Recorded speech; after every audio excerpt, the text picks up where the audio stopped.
Hello, BookTube.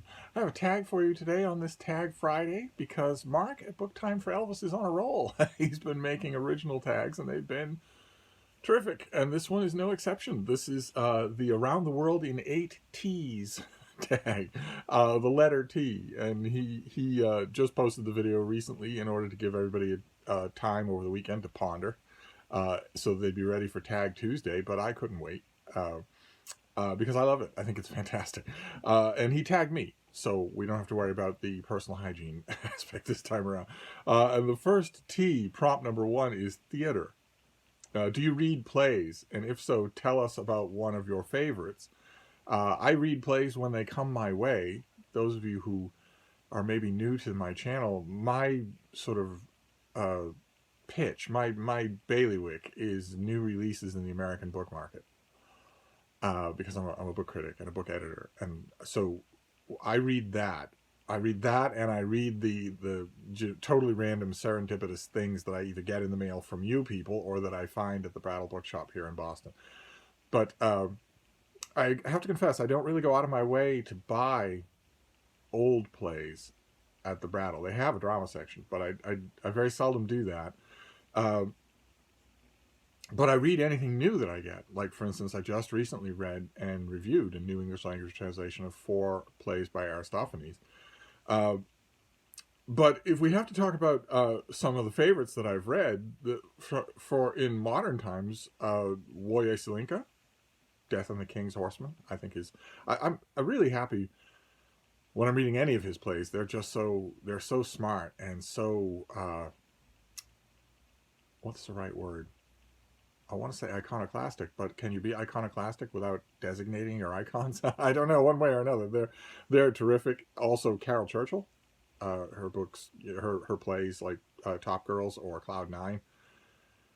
Though they repay rereading. But of course, if you've been watching this channel for any length of time, you already know my answer to this question. It's James Goldman. It's The Lion in Winter, his play The Lion in Winter, which I read and loved. I reread it regularly. And love it all the more every time. He then wrote the screenplay to a movie that starred Anthony Hopkins and Peter O'Toole and Katharine Hepburn. And that screenplay cut out some lovely bits of dialogue, including a couple of lovely monologues. So the play has pleasures. I love the movie too, but the play has pleasures of its own. Let's see here. Prompt number 2, the next T is travel. Sadly, we can't travel these days, but do you have a favorite travel writer or travel book you take away on armchair adventures? And Mark mentioned a book here. He mentioned Ryszard Kapuscinski's Travels with Herodotus, and Vin at Revenant Reads, who also did this tag, mentioned that same book. And I like that book quite a bit. It's the author takes you through the histories of the great father of history, Herodotus, and walks through some of the places that are mentioned in those histories. Of course, Kapuscinski also retails in his book some of the doubts that have always attached to Herodotus, whether or not he actually did any traveling at all, whether or not he actually knew what he was talking about. In some cases, he's clearly reciting traveler tales, or even something 5th and 6th hand after that, but in other cases maybe not so much. And their answers, that book Travels with Herodotus, naturally made me think of my own answer to this question, which is Herodotus himself. This is an English language translation from Penguin Classics by Aubrey de Selincourt. It's 70 years old now, 80 years old. I love this English language translation. I absolutely do. I've spent a lot of time with it in lots of different places, including, as I've noted in the marginalia here that I've made over the decades, including some places where I was reading it that Herodotus had been, where I too was traveling in the footsteps of Herodotus. I have lots of other travel writers that I love. I have some wonderful big fat anthologies of travel writing that take me all over the place. Not just world travel, but also American travel. Americans who travel in this big, beautiful country. That I love that too as a subgenre of travel writing. Prompt number 3, the third T, is time. And that is, what book took you the longest time to read, and why was that? And one that came to mind, some take longer than others. I don't ever do what the rest of you do, or some of the rest of you do, where you start a book, you get bogged down, and you put it down. You come back to it months later. I don't ever do that. But sometimes a book is a slog. And the one that came to mind here is The Gulag Archipelago by Solzhenitsyn, which I decided at the beginning of a years ago, that I would finally read from start to back, just the whole thing without any interruptions, without dropping a volume to pick up something else. And it took me a while, and a large part of the reason for that is that it was so gruesome. It's so brutal, a book. Just you reading page after page after page, and you stop yourself every once in a while and think, these were real people. All these unimaginable sufferings this happened to real people.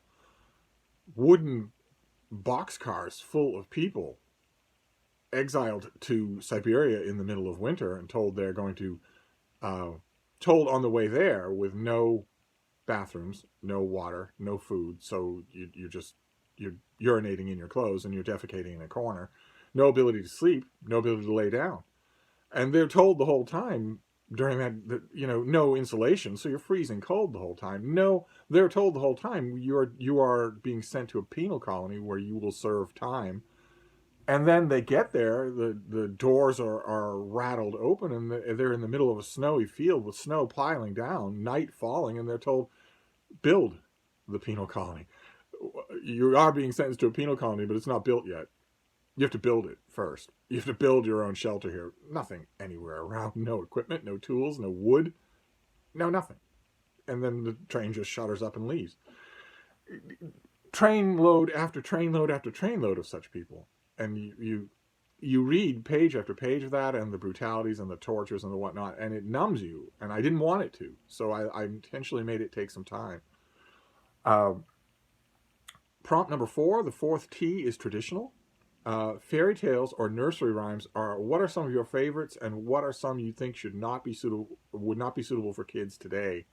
And this question just dumbfounds me. It always has. BookTube, Goodreads, the wider YAosphere on Twitter. There's this unending love affair with fairy tales and nursery rhymes and whatnot, and I've never understood it. I've just never understood it. It seems to me to be along the same lines as fetishizing the training wheels on your tricycle. That's the only purpose that these things have ever really served. And once you're past that, then I've never understood people saying, oh, here are 10 videos on my 10 favorite fairy tales, my 10 favorite folk tales, or whatever. I've never gotten that at all. I have no idea how to answer this question at all. I think children, fine. Fairy tales, folk tales, that's nursery rhymes. Nursery rhymes introduce children to the concept, whether they realize it or not. They usually don't realize it. The concept of verse versus prose, and fairy tales and folk tales and that sort introduce them to the concept of narrative, to the concept of other worlds, of the other world of reading, where you it's not just you writing your name or you drawing your hand with a pencil. There's another world. There's a doorway there to another world, and fairy tales and things like that start to introduce children to that phenomenon, to how to go into that door. And I think maybe that's the reason why these things become so atavistically popular much, much later in readers' life, is because they're dimly remembering the wonder of that first exposure. One way or another. There's all sorts of wonders out there other than that, more complex than that. But I don't have any answer to this question. If I had, God forbid, reading age children in my care, I would skip fairy tales and folk tales altogether. I wouldn't expose them to them, the good ones or the bad ones, the presentable ones, the politically correct ones or not. I wouldn't expose them to any of that. I would take them straight from children's picture books, which we would be loving all the way until our 80th year, because children's picture books, when they're done really well, are absolutely sublime. But I would take them straight from those picture books, some of which are extremely narratively complex, to basic stuff. I'd take them to basic nonfiction and basic fiction. and skip the fairy tales. So I should probably skip the question. Prompt number 5 is the fifth T is tasty. Food, glorious food. What are some of your favorite books about food? And I have a lot of them. I find that food writing, specifically the specific genre, not so much scenes in novels or bits, threads running through nonfiction, but books dedicated to the art of writing about food. I find that they often bring out a kind of resonance in the prose of the people who do it. So I have a number of authors like Elizabeth David that I really like, or Tony Bourdain. But for me, the crown would have to go to MFK Fisher. There was a big, beautiful trade paperback collection that I don't have. I've never had it. I don't know why that is. It came to the bookstore when I was working at a bookstore. I didn't get it, even though I had a discount. It's gone out of print, and before it went out of print, it was called The Art of Eating. And before that big, beautiful volume went out of print, I kept telling myself, I must have told myself once a week, if you wait too long, that's going to go out of print. It did. And I've never seen it after that. And it has the Alphabet for Gourmets. It has How to Cook a Wolf, Consider the Oyster, Serve It Forth, The Gastronomical Me. It has all of her. She wrote a whole bunch of slim food writing books that are wonderful, absolutely wonderful, and they're all in that book. It's a great big thing that I don't have, so I can't use it as a prop. But I'm going to say MFK Fisher. I don't think anybody's ever done it better in English. Prompt number 6, the sixth T is terrible. Who is a truly terrible, nasty, but memorable character that stands out for you? And of course, I say Brian at Bookish. But I think Mark probably meant a fictional character. And there are those who argue that Brian is not fictional. And for me right now, just because it's where my Bible reading took me this week, is Jephthah, the judge, Jephthah, who I think by anybody's measure would have to be considered a villain. I've been reading in and around his story and reading scholarship, the scholarly essays or the footnotes that are connected in all of the various translations that I have. And I've also been reading between the lines, which is a thing you're missing out on a lot of the fun of reading the Bible if you don't read between the lines and figure out what's not being said, what's not part of this story. And I don't think there's any way to read the story of Jephthah without considering him a villain. I mean, I know he's considered that anyway in a kind of dumb doctrinaire way, because famously the famous story that you will know about him if you know anything about him is that he said at one point in his story that he was so happy that he offered a vow to the Lord saying that he will sacrifice the next thing he sees.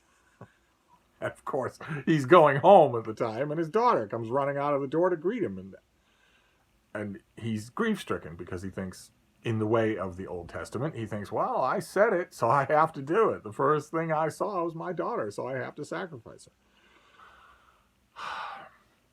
And naturally, I mean, the Old Testament is so weird. It's just such a weird book. Naturally, Jephthah's daughter says, well, okay, but give me a little time to cry and wail, not because you're going to murder me for no reason whatsoever, literally no reason whatsoever, not for that. No, she's going to cry and wail because she's a virgin. But another reason people might know Jephthah is because it's in his story that we get the story of the hidden password of a shibboleth. But it's mainly Jephthah's daughter. That is the famous phrase that associates. I'm gonna say Jephthah. He is a perfect example in my mind of just the near infinite number of characters in the Old Testament, for instance, just alone the Old Testament, that could bear a whole narrative on their own if you got a really genius writer to do it. Especially if you think that maybe he knew. Maybe he knew she was going to come running out the door, but maybe it's not. Maybe he was faking his remorse and getting rid of a sad sack daughter. I don't know. There are all sorts of ways to read that story. Prompt number 7 is truth. The truth is often stranger than fiction, they say. Give us some examples of this from your extensive reading. And considering the low opinion that I have of the made-up stories, considering how forced and totally artificial and coke snorting and just navel gazing so much of contemporary literary fiction is, considering how awful it is, how just, well, I've got this character. I wanted to describe, somebody making toast. So this character's making toast.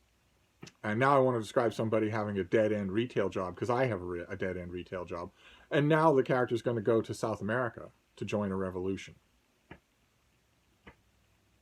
Okay. All right, great. Character has no family, no friends. Costs $600 at least to get a one-way ticket to South America. And you have to wait a while. You can't just do it the next day. So how'd your character do that? I don't know. How am I supposed to know? What am I, the writer? or the character will be a lighthouse keeper. Have you ever in your goddamn days met a lighthouse keeper? Has anybody ever met a lighthouse keeper? No. Has anybody ever met anybody who ran away and joined a circus? No. Do they happen in every single novel? Yeah, they do. There's a lighthouse keeper in every single novel. There's an identical twin in every single novel. There's a circus performer in every single novel. It's just so ridiculous. So of course, when I see a story like a question like this, I think, yeah, most nonfiction is stranger than fiction, because fiction isn't strange. It's you can watch the wheels turning in the empty little MFA fueled minds of the writers. So I think of, like, for instance, the story of the Gulag Archipelago is amazing. I mean, it's horrifying, but it's amazing. Or the story of Chernobyl, the disaster at Chernobyl. A science fiction writer tried to make that into a gripping narrative. He couldn't do. He was a good science fiction writer. He couldn't do a better job than nonfiction writers do. Or what about the saga of archaeology? The way that just the ways that an archaeologist figures out what a thing at a site actually is and what it actually means. All that is, I mean, that is the work of science fiction. I've hardly ever seen a science fiction writer who comes up with an imagined version of anything like that that's any more interesting than the real version. Naturally, this question is freighted towards my love of nonfiction. I would say almost any truth is stranger than fiction. Almost any of it is. I mean, look at this thing that has grown up around us just in our own lifetime. Social media. The entire super ecosystem of social media. What it is, what it does, what real world effects it has. The ad hoc way that it was made, the ad hoc way that it's driven and grown, the renegades from it, the huge costs that it can have, the unexpected benefits that it can have. No one could have made that up. No one could have done that. There are novels, again, in science fiction, where writers try. And it's nowhere near as interesting. Nowhere near, obviously, as believable. So I'm...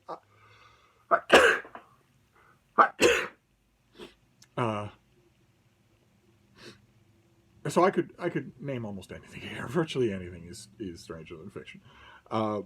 And prompt number 8 is tag.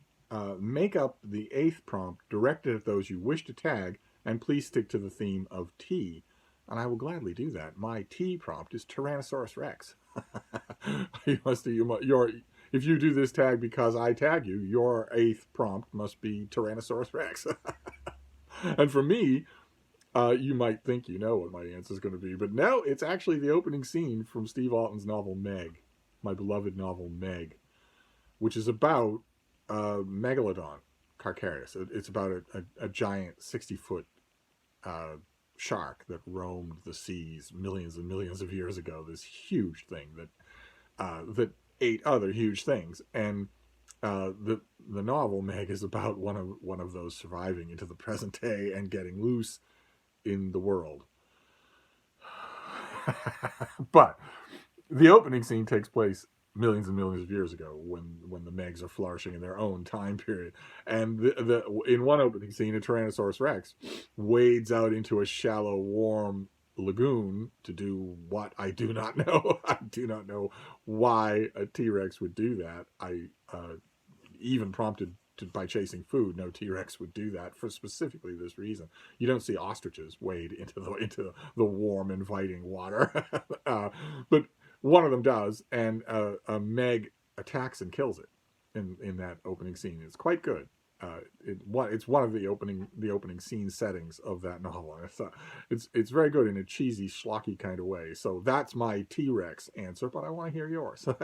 And the people that I prompt, the people that I tag, Mark has 8 prompts here and wants you to tag 8 people, and I want to tag David Murphy. I want to tag Richardson Reeds, Sean D. Stanfest, Gina Stanier, Sarah at the Bookish Knitter, Rachel Morrow. I haven't tagged Rachel Morrow in a long time. Annie McNulty, and also Britta.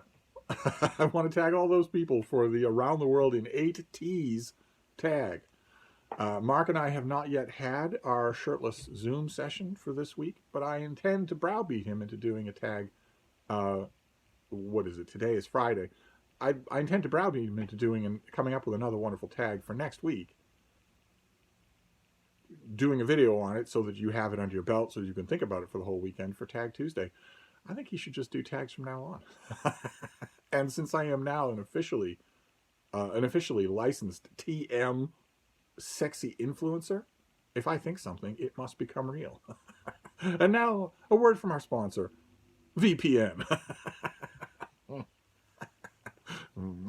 There'll be no sponsorships. Sorry.